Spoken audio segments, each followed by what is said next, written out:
Alright, lads. Billy Joe Saunders gave an interview with IFL TV today. Alright. Now, in that interview, he was always talking about the possibility of facing Canelo Alvarez in May. I would say likely Billy Joe is probably the front runner at this stage to fight Canelo in May, just judging by from what I've seen. I reckon Canelo will probably fight Triple G as well this year, probably fight him later on in the year. But Billy Joe has said that even if, alright, bear in mind, even if he gets the Canelo fight and it is in May, he wants to be active this year. He wants to be out at the end of February. He wants to be out defending the WBO super middleweight title. This is his own words, against Demetrius Andrade. Right? Now, that fight is 2.5 years in the making. Right? We all remember Demetrius Andrade was meant to fight Billy Joe. He was the mandatory for Billy Joe's WBO middleweight world title back in 2018. That fight was all set, was going to take place in Boston, was going to be, Billy Joe was still promoted by Frank Warren at the time, but he was going to allow Billy Joe to go over and fight on Matchroom because, I don't know, Demetrius Andrade hadn't even fought for Eddie Hearn. This is one of the first DAZN shows they ever did. And that was going to be the card. It was going to be headlined by Billy Joe versus Demetrius Andrade, 2018. Billy Joe had a disastrous end to 2018. I mean, between him, I'm not sure which was first. Was the crackhead video first or was that second? Because I know he had the nasal spray issue and then he vacated. He wasn't really vacated the WBO title. That fight got binned. And I think not long after that, there was that, crackhead video that he did. He showed her. You know the video I'm talking about. He ended up getting fined 100 grand from the British Boxing Board of Control over that. I mean, that was probably his dumbest thing he's ever done in terms of videos. I mean, that was obviously going to cause, and that wasn't a good one. That was a bad one. But that was obviously going to cause massive backlash. 100 grand it cost them. So that was how that fight kind of went, came and gone. Demetrius Andrade, that would have been his first fight with Eddie Hearn Matchroom. Would have been a great, fight. Well, it wouldn't have been a great fight. I still don't think it'd be a great fight. But in terms of opponents for your debut at Matchroom, yeah, that's a good opponent. That's a good shout. Whether he won or not, I'll touch on that in a little bit. Instead, Demetrius Andrade fought that Kamandakwa guy. He's gone on to fight Selecki. Gone on to fight Akabov. And I was coming off the back of a win over Luke Keeler. Was meant to fight on the Jacobs undercard, I believe. But, I mean, there was, between opponents missing weight and, catching things and stuff like that, it just, Demetrius Andrade, and to be honest with you, they weren't good opponents anyway. They were non-title fights, so they wouldn't have been exactly compelling viewing. 2021, Demetrius Andrade versus Billy Joe, end of February. I don't see that fight happening at the end of February. I really don't.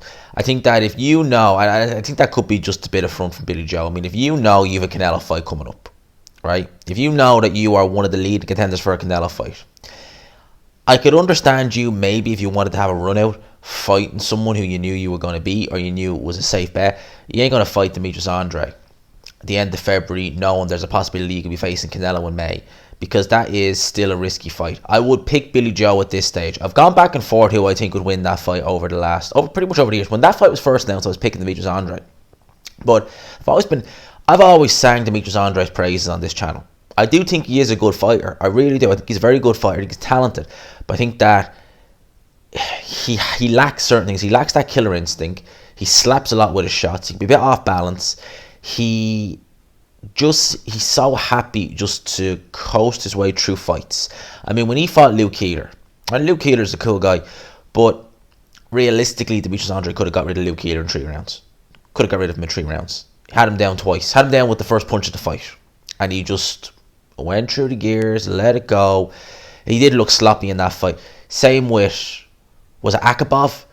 Well, that was just bizarre, that stoppage. Go back and watch. That was a bizarre stoppage. I mean, literally nothing happened. The referee just stopped it. But Demetrius Andrade wins these fights late, or he wins very late, or he wins them on points. And the opponents as well. The opponents with Demetrius Andrade have been terrible over the years. I mean, his 2 best wins, in my opinion, 3 best wins. Willie Nelson, that was nearly 5 years ago. I think that was on the Porter Thurman undercard. He beat Vanes Martirossi in 2013, 2014. And he beat Jack Kulkai out in Germany in 2016. No, that was 2017 actually. He looked very shaky in that performance as well. They're Demetrius Andrade's best wins. Last few years, he's not been fighting great opposition. A Billy Joe fight would be a big step up for him. But if you look at Billy Joe, be a step up for him too. I mean, like, seriously. He fought that Sufi guy. He fought that Caracas guy on the Jake Paul Logan Paul undercard. Fought Martin Murray. And before that, who did he fight? Who did he fight before that? Ndamu. Then he fought Lemieux. And Willie Monroe. So Willie Monroe was a decent, like, Willie Monroe was not a world beater, but he's a decent fighter, and he beat David Lemieux. They're his best. They're like literally the best, not the best wins, but they're kind of the real credible guys Billy Joe's fought over the last few years. Maybe I'm missing someone, but I think that's it. So both guys coming into that not fighting the greatest opposition, but you would still just about favour Billy. I would favour Billy Joe to win that. I think that if you get an in shape, motivated Billy Joe, and bear this in mind, Billy Joe will be the naturally bigger, I believe, because, well, would he?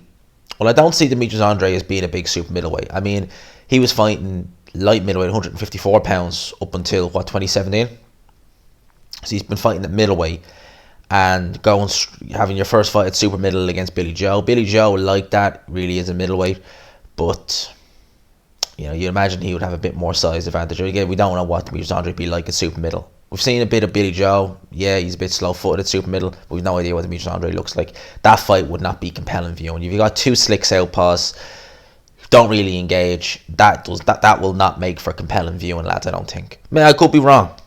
It could turn out to be a bar burner, but I don't see a fight from a styles point of view. I don't see that being compelling viewing.